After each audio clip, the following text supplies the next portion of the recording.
بسم اللہ الرحمن الرحیم۔ السلام علیکم ورحمۃ اللہ وبرکاتہ۔ یوں تو سبھی پرندے، جنات، شیاطین اور ہوا حضرت سلیمان علیہ السلام کے مسخر اور تابع فرمان تھے، لیکن آپ کا حدود آپ کی فرما برداری اور خدمت گزاری میں بہت مشہور تھا۔ اسی حدود نے آپ کو ملک سبا کی ملکہ بلقیس کے بارے میں خبر دی کہ وہ ایک بہت بڑے تخت پر بیٹھ کر سلطنت کرتی ہے، اور بادشاہوں کے شایان شان جو بھی سر و سامان ہوتا ہے وہ سب کچھ اس کے پاس ہے، مگر وہ اور اس کی قوم سورج اور ستاروں کے پجاری ہیں۔ اس خبر کے بعد حضرت سلیمان علیہ السلام نے بلقیس کے نام جو خط ارسال فرمایا، اس خط کو یہی ہدہد لے کر گیا تھا۔ چنانچہ ہدہد خط لے کر گیا اور بلقیس کی گود میں اس خط کو گرا دیا۔ اس وقت ملکہ نے اپنے گرد امراء اور ارکان سلطنت کا مجمع اکٹھا کیا، پھر خط کو پڑھ کر خوف زدہ ہو گئی۔ بلقیس نے اپنی سلطنت کے امیروں اور وزیروں سے مشورہ کیا تو ان لوگوں نے اپنی طاقت اور جنگی مہارت کا اعلان و اظہار کیا اور حضرت سلیمان علیہ السلام سے جنگ کا ارادہ ظاہر کیا۔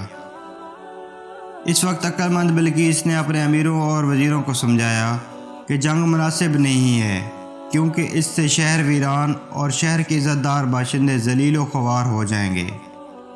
اس لیے میں یہ مناسب خیال کرتی ہوں کہ کچھ ہدیہ و تحائف ان کے پاس بھیج دوں، تاکہ اس کے ذریعے سے امتحان ہو جائے کہ حضرت سلیمان علیہ السلام صرف بادشاہ ہیں یا نبی اللہ ہیں۔ اگر وہ نبی ہوئے تو ہرگز میرا ہدیہ قبول نہیں کریں گے، بلکہ ہم لوگوں کو اپنے دین کے اتباع کا حکم دیں گے، اور اگر وہ صرف بادشاہ ہوئے تو میرا ہدیہ قبول کر کے نرم ہو جائیں گے۔ چنانچہ بلقیس نے اپنے 500 غلام اور 500 لونڈیاں بہترین لباس اور زیوروں سے راستہ کر کے بھیجے، اور ان لوگوں کے ساتھ 500 سونے کی اینٹیں، بہت سے جواہرات، مشکو عنبر اور ایک تاج بھی بھیجا، اور اپنے قاصد کے ذریعے ایک خط بھی ساتھ بھیجا۔ ہدہد سب دیکھ کر وہاں سے روانہ ہو گیا اور حضرت سلیمان علیہ السلام کے دربار میں آ کر سب خبریں پہنچا دیں۔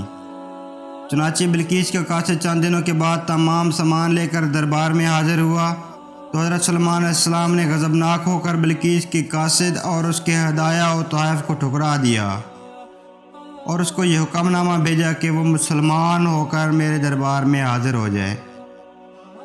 تو ملکہ بلقیس حضرت سلیمان علیہ السلام کے دربار میں حاضر ہونے کے لیے روانہ ہو گئی۔ ملکہ کے آنے کی خبر حضرت سلیمان علیہ السلام کو پہلے سے ہی ہو گئی۔ آپ کے دل میں یہ خواہش پیدا ہوئی کہ ملکہ بلقیس کے یہاں آنے سے پہلے ہی اس کا تخت میرے دربار میں آ جائے۔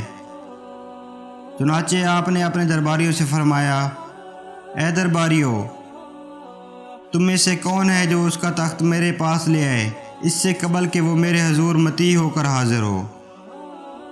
تب ایک بڑا جن بولا کہ میں وہ تخت آپ کے حضور میں حاضر کر دوں گا، قبل اس کے کہ آپ یہ اجلاس برخاست کریں، اور بے شک میں اس پر قوت والا ہوں اور امانت دار ہوں۔ جن کا بیان سن کر حضرت سلیمان علیہ السلام نے فرمایا کہ میں یہ چاہتا ہوں کہ اس سے بھی جلد وہ تخت میرے دربار میں آ جائے۔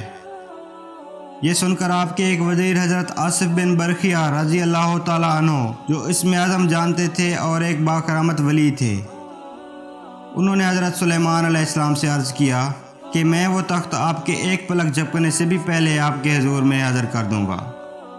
تو حضرت سلیمان علیہ السلام نے حضرت آصف بن برخیہ کو تخت لانے کا حکم دے دیا۔ چنانچہ حضرت آصف بن برخیہ رضی اللہ تعالیٰ عنہ نے اللہ پاک کی عطا کردہ روحانی طاقت سے بلقیس کے تخت کو ملک سبا سے بیت المقدس تک حضرت سلیمان علیہ السلام کے محل میں کھینچ لیا، اور وہ تخت زمین کے نیچے نیچے چل کر لمحہ بھر میں ہی ایک دم حضرت سلیمان علیہ السلام کی کرسی کے قریب نمودار ہو گیا۔ ملکہ سبا بلقیس کا تخت شاہی 80 گز لمبا اور 40 گز چوڑا تھا۔ یہ سونے، چاندی اور طرح طرح کے جواہرات اور موتیوں سے آراستہ تھا۔ تخت کو دیکھ کر حضرت سلیمان علیہ السلام نے فرمایا، یہ میرے رب کے فضل میں سے ہے، تاکہ وہ مجھے آزمائے کہ میں شکر کرتا ہوں یا ناشکری، اور جو شکر کرے وہ اپنے بھلے کو ہی شکر کرتا ہے، اور جو ناشکری کرے تو میرا رب بے پرواہ اور سب خوبیوں والا ہے۔ ملکہ بلقیس جب حضرت سلیمان علیہ السلام کے دربار میں حاضر ہوئی تو حضرت سلیمان علیہ السلام کا دربار، یہاں کے عجائبات اور اپنے تخت کو حضرت سلیمان علیہ السلام کے دربار میں دیکھ کر اس کو یقین آ گیا کہ حضرت سلیمان اللہ تعالیٰ کے برحق نبی ہیں اور ان کی سلطنت اللہ تعالیٰ کی طرف سے ہے۔ حضرت سلیمان علیہ السلام نے بلقیس کو اپنے دین کی دعوت دی تو اس نے اسلام قبول کر لیا۔ پھر حضرت سلیمان علیہ السلام نے بلقیس سے نکاح کر کے اس کو اپنے محل میں رکھ لیا۔